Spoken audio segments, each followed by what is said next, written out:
So today I thought I'd try doing a landscape video. Oh god, please stay still. Stay. See if that works better, because I can post it on the website as well as on Instagram, what's it, IGTV. So today's question was from Louise, who I met at a workshop in Edinburgh. Did a washi tape workshop at Paper Tiger. So Louise asks, how can I get the ball rolling in terms of developing my creative skills? Are there books or courses or artists that you recommend? What kind of creative career paths are there? Is there anything you would have done differently? Okay, so the first question, how can I get the ball rolling in terms of developing my creative skills? The internet. So there's so much that you can learn on the internet for free. You don't have to do a master's degree and pay thousands of pounds. You can literally just YouTube stuff, find stuff on Pinterest. Observational drawing is very important, so like go out and draw in a sketchbook every day as often as you can. I think right now, 2019, there's never been a better time to develop your creative skills. It's really open to anyone with the internet. Books or courses or artists that I recommend. I've done a few courses over the years. I remember when I was living in Berlin and nannying for like 60 hours a week, I did one of the Lilla Rogers Make Art That Sells courses. I think it was the boot camp, where they give you loads of prompts and you draw on them.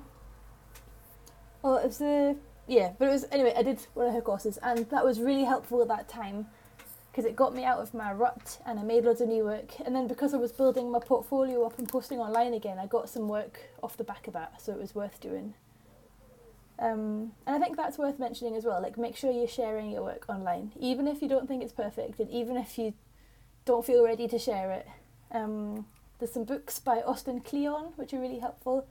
Make art, what's it called? Steal Like an Artist, and there's another one that I can't remember the name of, but if you Google Kleon, I'll put it in the description as well so you can find it. His books are really inspiring and good. Lisa Congdon did a good one called Art Inc., which I have in my bookshelf and recommend.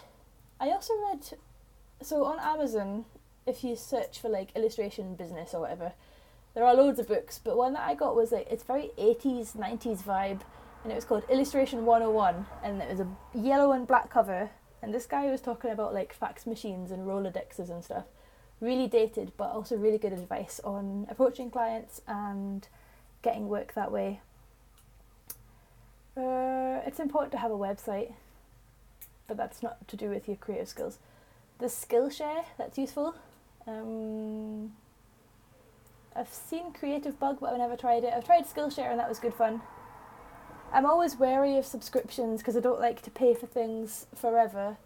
But sometimes they have special offers on where you can get like 3 months for 99p or something. So it's worth doing when that comes up, if you haven't done that already.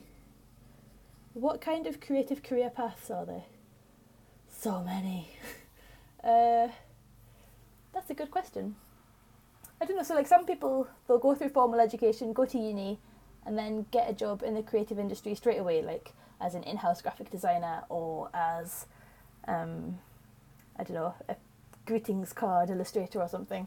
But I'd say like those are the unicorns, and you're more likely to leave uni and have a part-time job and be a freelance illustrator on the side. That was kind of my story. So I got out of uni and went straight into an in-house graphic design job, which I hated a lot. And that's another story for another time, but I lasted 3 months in that job and then I swore never to work in an office again. And then I was always nannying and freelancing on the side, and actually in 1 month I leave my last nanny job, it was only 8 hours a week, but it's coming to an end, so I'll be a full-time illustrator lady soon, which is very exciting. But yeah, the creative career path is very broad.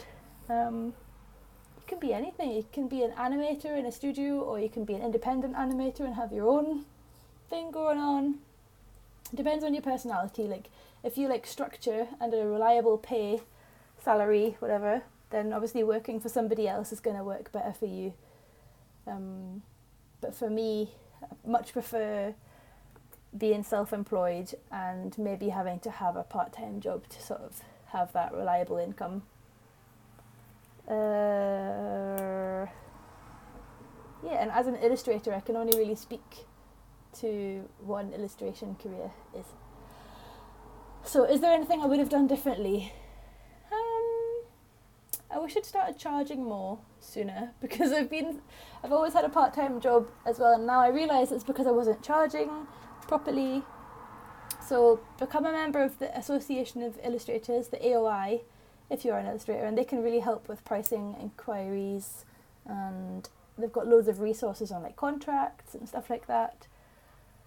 Talk to other illustrators about what they charge. Yeah, it's quite scary, but once you have a sort of gang of illustrators to chat to about stuff, it can be much easier, and you can make money from illustration. Like, it's a myth that all illustrators are poor. Yeah, so anything I would have done, there's nothing I would have done differently. I think it's all kind of worked out in its own time. It's been 7 years since I did my undergraduate degree, and it's taken until now to go fully self-employed as an illustrator. So just be aware that it might take a little while.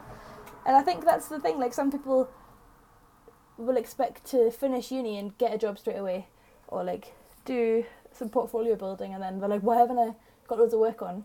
It takes time.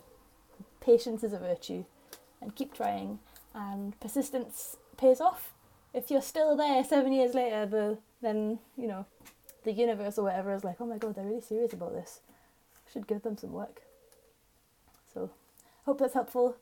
I need to stop saying these videos, they're killing me. Okay, goodbye. I'll speak to you soon.